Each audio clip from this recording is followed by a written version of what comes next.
संबंधों को मजाक बनाने वालों को समर्पित।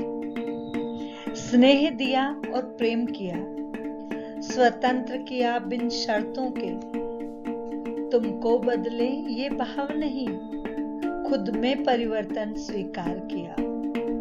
कुछ कमी रही या अति हुई, निशब्द अब जज्बात हुए।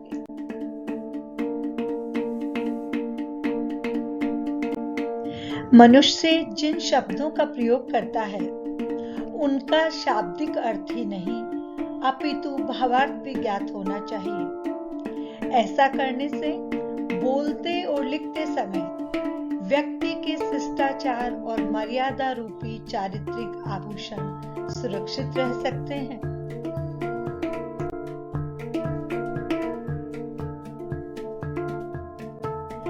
संयम मन पर नियंत्रण है और मानसिक नियंत्रण आत्मानुशासन। अतः अनुशासन के लिए संयम अनिवार्य है। आत्मानुशासित मनुष्य को दूसरों के निर्देशन की आवश्यकता नहीं होती, अपितु वे दूसरों के आधिपत्य से स्वतंत्र होते हैं।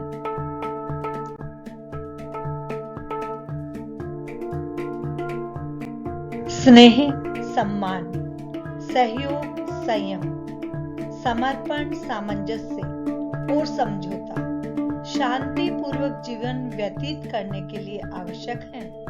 किंतु कभी कभी उपरोक्त संवेगों की अति होने से मनुष्य कमजोर और दया का पात्र बन जाता है।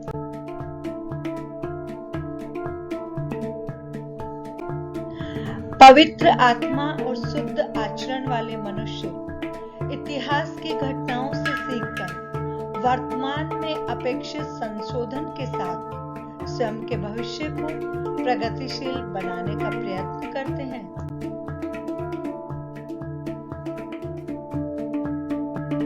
महत्वपूर्ण ये नहीं है कि व्यक्तिगत जीवन में मनुष्य ने कितनी संपत्ति का संग्रह किया, समाज में प्रतिष्ठा, व्यवसाय में उन्नति और नौकरी में पदोन्नति प्राप्त की अथवा नहीं, अपितु विचारणीय प्रश्न यह है कि संतान में व्यवहार और संस्कारों का बीजारोपण किया अथवा नहीं।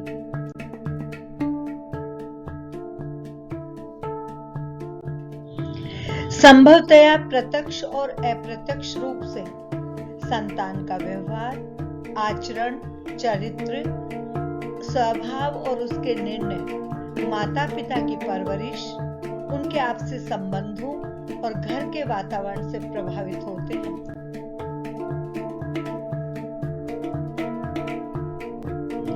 निर्दोष व्यक्ति यदि अकारण अपने कहे जाने वाले प्रियजनों से मानसिक, भावात्मक और सामाजिक स्तर पर अपमानित होता है, तब समझ लेना चाहिए कि निश्चित रूप से वह किसी अपने सबसे प्रिय व्यक्ति के कर्मों का फल भोग रहा है।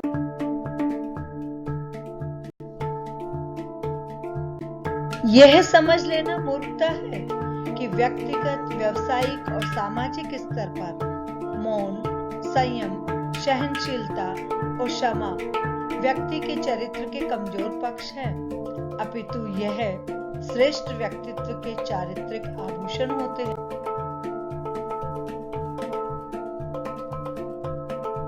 निज संस्कारों का मूल्यांकन स्वयं से श्रेष्ठ कोई और नहीं कर सकता, क्योंकि व्यवहार और आचरण दूसरों के दुख सुख का कारण बनते हैं।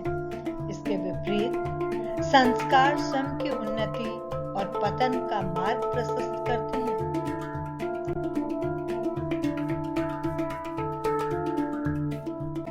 संबंध शरीर पर धारण किए जाने वाले वस्त्र नहीं है, जिन्हें इच्छा होने पर पहन लिया जाए और अनिच्छुक होने पर बिना सोचे समझे स्वेच्छा से उतार कर फेंक दिया जाए।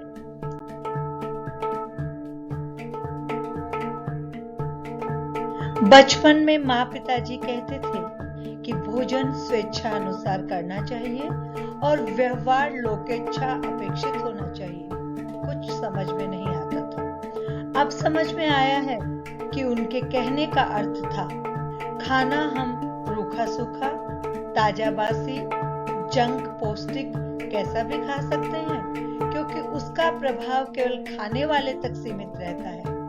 इसके विपरीत व्यवहार से परिवार, परिजन, समाज और संस्थान में व्यक्ति के चरित्र का मूल्यांकन किया जाता है। इसलिए व्यवहार आचरण लोकेच्छा अर्थात समाज एवं संस्कृति द्वारा स्वीकृत किया जाना चाहिए।